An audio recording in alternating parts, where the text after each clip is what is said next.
In the early 1900s, a man named J. Paul Getty began accumulating what would become the largest private fortune in the world.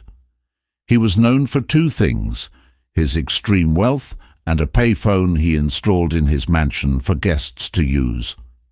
To the outside observer, this was a sign of petty greed, but to Getty, it was a practical application of a specific discipline.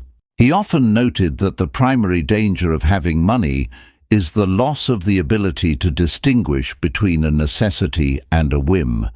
Most people view wealth as the power to say yes to everything. Getty viewed it as the internal strength to keep saying no. This paradox is the foundation of a philosophy that has governed the lives of history's most resilient earners, from Roman emperors to modern-day hedge fund managers. We are taught that wealth is built through external strategy, market timing, networking, and compounding interest. But history suggests that these are secondary. The primary engine of wealth is a psychological state the Stoics called apatheia, not apathy in the sense of laziness, but a state of being unmoved by the emotional volatility of gain and loss. If you look at the current financial landscape, it is designed to trigger the exact opposite of this state. Every notification, market swing, and social media post is engineered to create a sense of urgency or inadequacy. But the Stoic billionaire operates on a different timeline. They understand that while money is a preferred indifferent, meaning it is better to have it than not, it has no power to improve the character of the person holding it. Therefore, the focus is never on the number in the bank, but on the stewardship of the mind. Zeno, the founder of Stoicism, was a merchant. He didn't start a philosophy school because he was bored. He started it because he lost everything in a shipwreck. He arrived in Athens with nothing but the clothes on his back. Most people in that situation would be paralyzed by the tragedy. Zeno, however, famously said, "I made a prosperous voyage when I suffered shipwreck."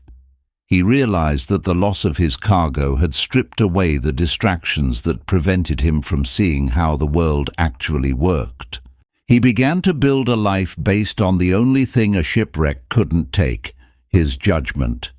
This is the first principle of modern stewardship, the separation of the self from the net worth. When a person's identity is tied to their assets, they become a slave to those assets. If the market drops 20%, their self-worth drops 20%. They become reactive, making decisions out of fear rather than logic. Therefore, the Stoic billionaire practices a form of mental divorce from their possessions. They treat wealth like a loaned item. If the universe asks for it back, they return it without a sense of injustice. In the boardrooms of the world's most stable companies, there is a practice called a pre-mortem. They imagine the company has already failed and work backward to find the cause. This is a direct descendant of the Stoic practice premeditatio malorum, the premeditation of evils. Marcus Aurelius, the most powerful man in the known world, would begin his day by reminding himself that he could lose his throne, his family, and his life by sunset. This wasn't pessimism. It was a tactical removal of the sting of loss. By the time a crisis actually arrived, the Stoic had already lived through it mentally. Therefore, while others were panicking, the Stoic was acting. In a modern context, this is the investor who stays calm during a market crash, not because they are brave, but because they have already accepted the possibility of the crash years before it happened. They aren't holding on. They are simply following a plan that accounted for the chaos. If you have already accepted the worst-case scenario, you can focus on the opportunities that the chaos creates. In any pursuit of wealth, there are variables you control and variables you do not. You control your work ethic, your research, and your spending. You do not control the global economy, the decisions of your competitors, or the whims of consumers.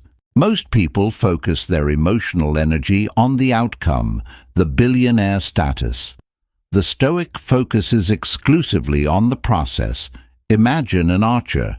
They can choose the best bow, maintain their physical health, and aim with total precision. But once the arrow leaves the string, it is subject to the wind, a sudden movement of the target, or a bird flying into its path. The Stoic archer finds satisfaction in the perfect release of the arrow, regardless of whether it hits the bullseye. In wealth building, this means the win is the discipline of the day, not the closing of the deal. Therefore, the Stoic billionaire is never depressed by a failed venture, because the venture itself was never the source of their contentment. They succeeded the moment they executed their plan with integrity. Seneca, despite being one of the wealthiest men in Rome, would set aside a few days every month to live on the scantiest of fare and wear the coarsest of clothing. He would ask himself, "Is this the condition I feared?" Most people spend their entire lives running away from the possibility of being broke. This fear drives them to take bad risks, tolerate toxic environments, and compromise their integrity. The Stoic billionaire removes the power of this fear by proving to themselves that they can survive on very little. If you know you can be happy with a bowl of lentils and a floor to sleep on, nobody can buy your silence or force your hand. Your wealth becomes a tool for influence, not a cage for your security. This is the principle of negative utility. Most people think more money equals more utility.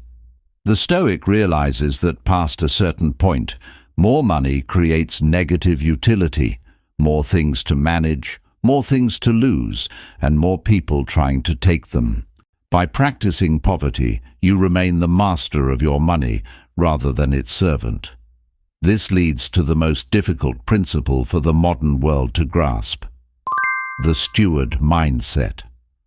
A steward does not own the estate.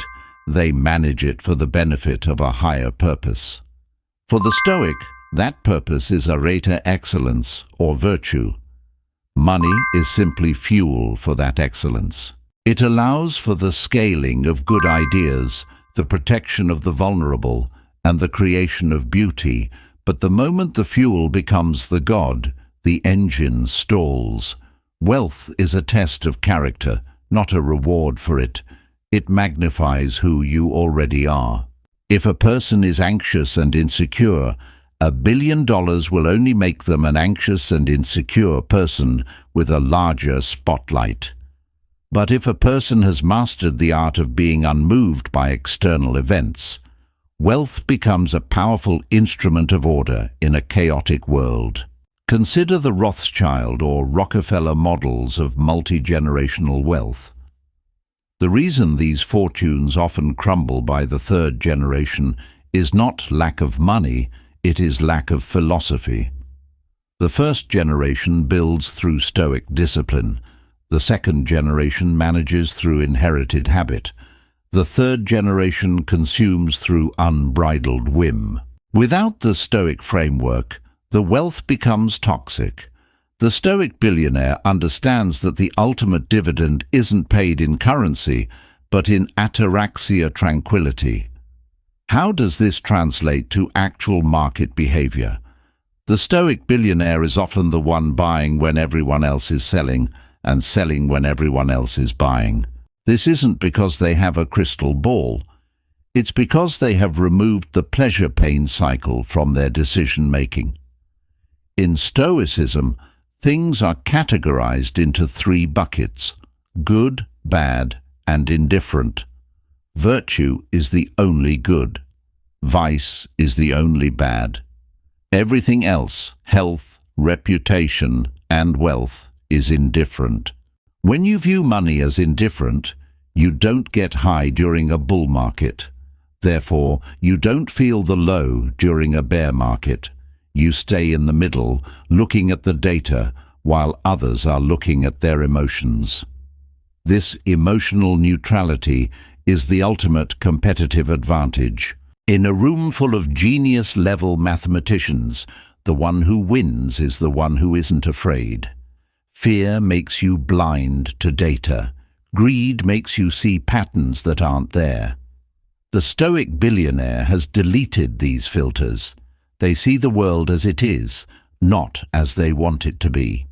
They do not spend their final days counting their coins. They spend them ensuring that their minds were still their own. They understood that the ultimate luxury isn't the ability to buy things, but the ability to remain unchanged by the things you possess. If you want to build wealth that lasts, stop looking at the charts and start looking at your reactions to the charts. The market will always be volatile. The question is, are you? True stewardship is the realization that you are merely a temporary custodian of energy. Whether that energy is represented by Roman gold or digital currency, its nature is fluid. It flows toward those who do not grasp at it with trembling hands. It stays with those who do not need it to feel whole. Consider the lifestyle of Marcus Aurelius while he was on the Germanic frontier. He was the head of the empire, yet he lived in a tent, ate the same rations as his soldiers, and spent his nights writing reminders to himself that he was nothing more than a soul carrying a corpse. He had access to every luxury imaginable, yet he intentionally practiced a life of restraint. This was not because he was a masochist. It was because he knew that the moment he became dependent on the purple robes and the silk sheets, he had handed his power over to the weavers and the merchants. He was a billionaire in modern terms, but he was a billionaire who could lose it all and still be Marcus Aurelius. This is the immunity we are discussing. Most modern wealth is fragile because it is built on a foundation of what if. What if the stock falls? What if the reputation is tarnished? What if the status is lost? The Stoic billionaire replaces what if with it is. It is a market cycle. It is a change in public opinion. It is the nature of things to break. By accepting the transient nature of the external, you anchor yourself in the permanent nature of the internal. This is why the most successful individuals often appear almost boring or detached. They aren't chasing the dragon of the next deal. They are executing the logic of the current reality. They have mastered the art of the long view. They understand that a decade is a short time in the life of a principle, but an eternity in the life of a trend. To be a steward of wealth is to realize that you are building a cathedral you may never sit in. You are planting trees whose shade you will never enjoy.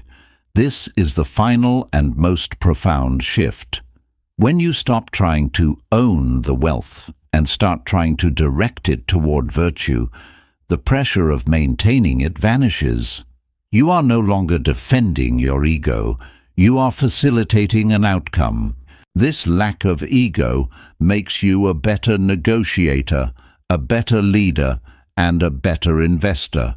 You can walk away from a bad deal because your identity isn't on the table. You can admit a mistake because your self-worth isn't tied to being right. You can endure a loss because you know that a loss of money is not a loss of character. In the end, the world will remember the things you did with what you had, but the universe will only care about who you became while you had it. The coins will be melted down, the buildings will crumble, and the names will be forgotten. All that remains is the quality of the mind that navigated the storm.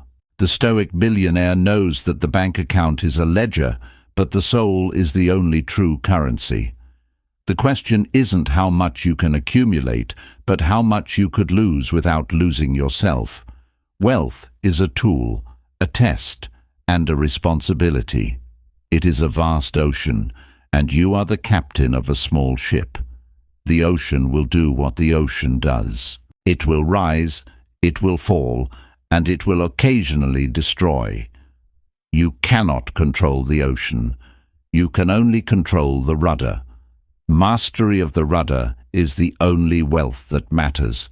The rest is just weather. If you want to find the true path to modern stewardship, stop seeking more to have and start seeking more to be.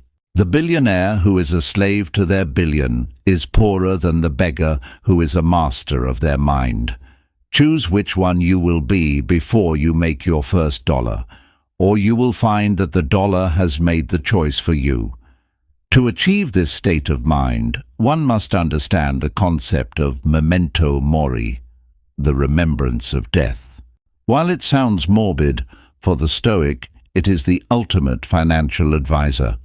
When you realize that you cannot take a single cent with you, the urgency to hoard evaporates.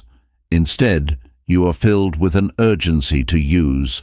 Use the resources for the good of the community, use the influence to stand for truth, and use the time to cultivate wisdom.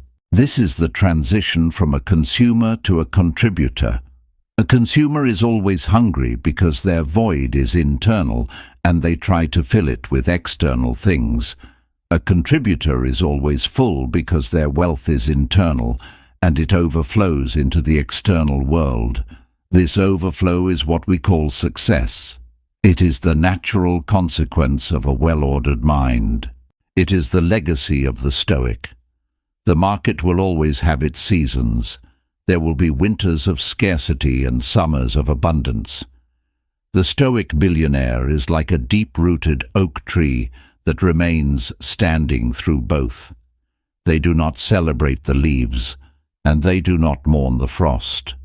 They simply continue to grow, grounded in the earth of their own character. This is the only way to build something that outlasts you. This is the secret of the ages. It is not hidden in a vault or written in a code. It is sitting in the silence of your own judgment, waiting for you to realize that you already have everything you need to be free. The final days of Marcus Aurelius are a testament to this. As he lay dying of the plague in a cold military camp, his friends were weeping. He looked at them and asked, "Why do you weep for me, and not think rather of the pestilence and the end of all men?" He wasn't being cold, he was being realistic. He was reminding them that his death was as natural as his birth, and as natural as the rise and fall of the empire he led. He died with the same composure with which he lived. He didn't ask for his treasures to be brought to his bed. He didn't check the grain prices in Rome. He simply closed his eyes, a billionaire in spirit who happened to have a crown. That is the goal. To live so fully in accordance with nature that the presence or absence of gold becomes a footnote in the story of your life. If you can achieve that, you have achieved a level of wealth that no economy can ever take away. You have become the Stoic billionaire. The work begins now, in the next thought you have and the next action you take. It is not a destination. It is a way of walking. Walk with purpose, walk with virtue, and let the wealth follow if it chooses. And if it doesn't, walk on regardless. You are the master of the path.